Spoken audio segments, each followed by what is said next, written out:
You entered a plea on January 17th, a no contest plea.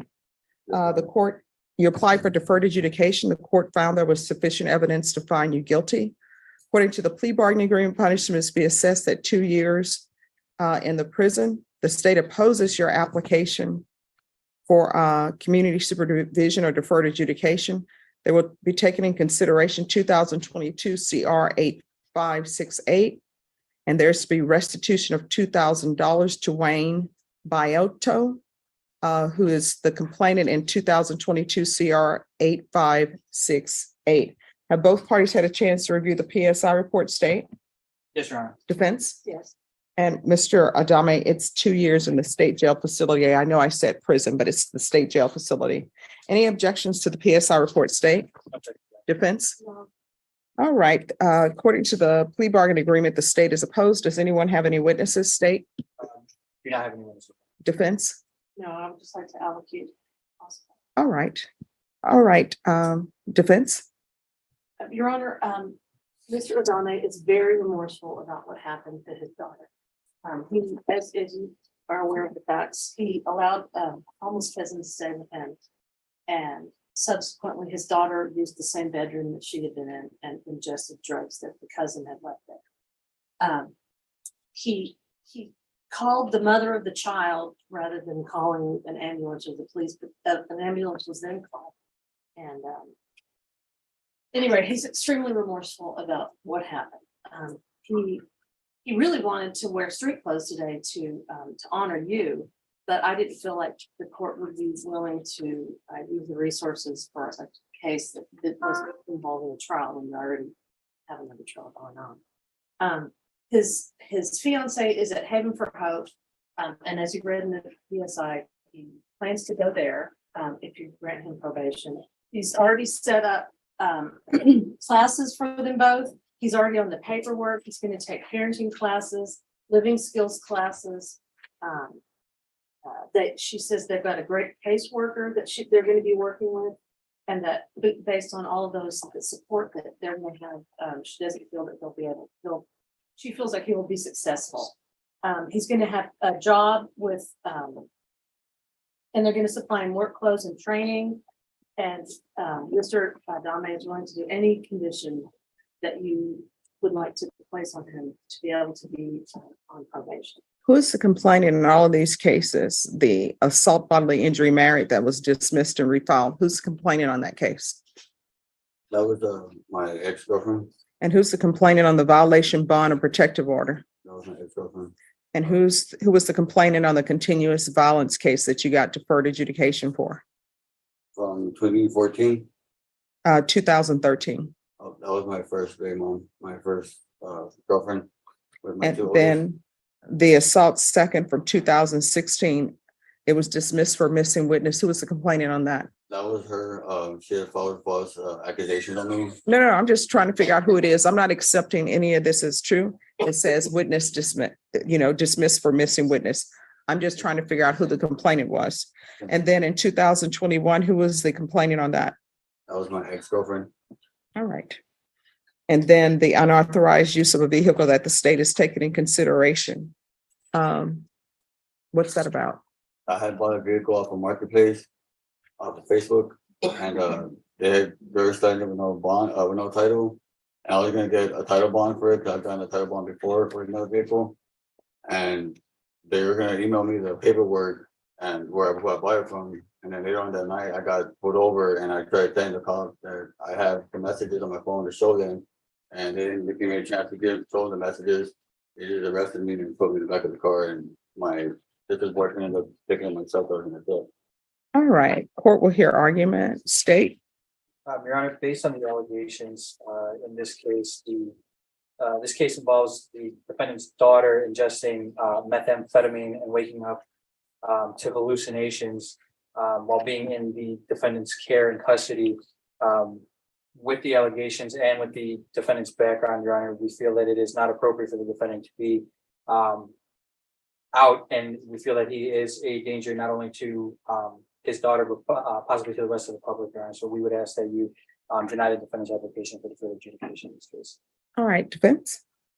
Your Honor, I'll just reiterate what I already said, which is he was trying to help a cousin and his daughter wound up getting injured because of it. He knows he's responsible for her care and he's extremely remorseful. He loves his daughter and he would never intentionally hurt her. Please give him a chance to be a productive member of society. All right. So according to the police report, and I always reread everything and read things, of course, when I'm taking the plea, it states that Jessica stated that Manuel had picked up the daughter from her home on October 15th because they had joint custody. She video chatted with her daughter on Saturday and everything was fine. Jessica then woke up Sunday at 8:30 to find a text message from Manuel stating that their daughter, who I believe was 8, was having hallucinations. And he said the reason why she was having hallucinations was because of a scary movie they watched the night before. Jessica then called Manuel and asked if he would drop her off, and he stated that he would. She changes her mind and said, because she could hear things going on in the background, and she said, no, she's coming to get her. Jessica stated that as she was heading over there, she called to EMS to make the location, but because she was concerned on how her daughter was acting. Once there, she was told by the EMS that her daughter's vital signs were fine, and she was told by police that dispatch as well that they had a call earlier from someone screaming, but they could not. And Jessica states she was unsure how long their daughter was acting this way before Manuel decided to text her. Jessica then allowed me to read the rest of the text message between her and Manuel. Jessica stated that Manuel has a history of drug use and stated that one of the reasons she left him was because he started using cocaine.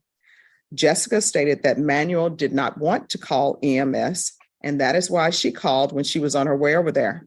She went on to say that EMS was finished. Manuel got into the car with her and asked to be dropped off down the street. He told her that he did not want police to run his name.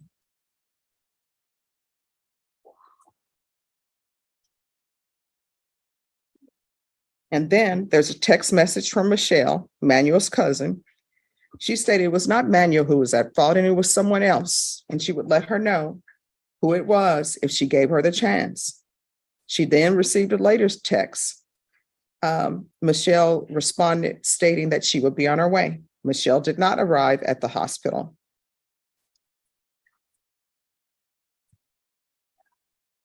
All right.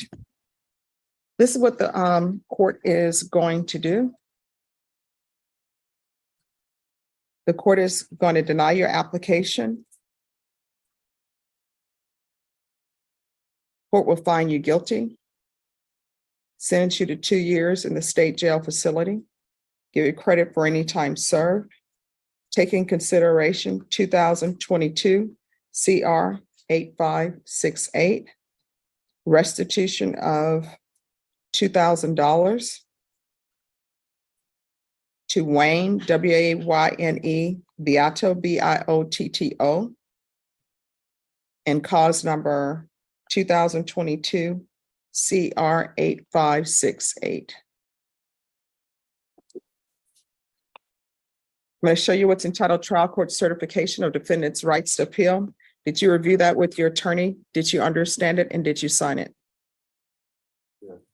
Because this is a plea bargaining agreement, because I followed your plea bargaining agreement, you do not have the court's permission to appeal. Do you understand?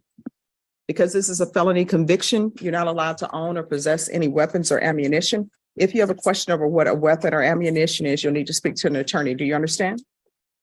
All right, if you would like, I can request that you be placed in the therapeutic community. The therapeutic community does not increase the time that you are in custody, but it will help you with drug issues that you have. Would you like that?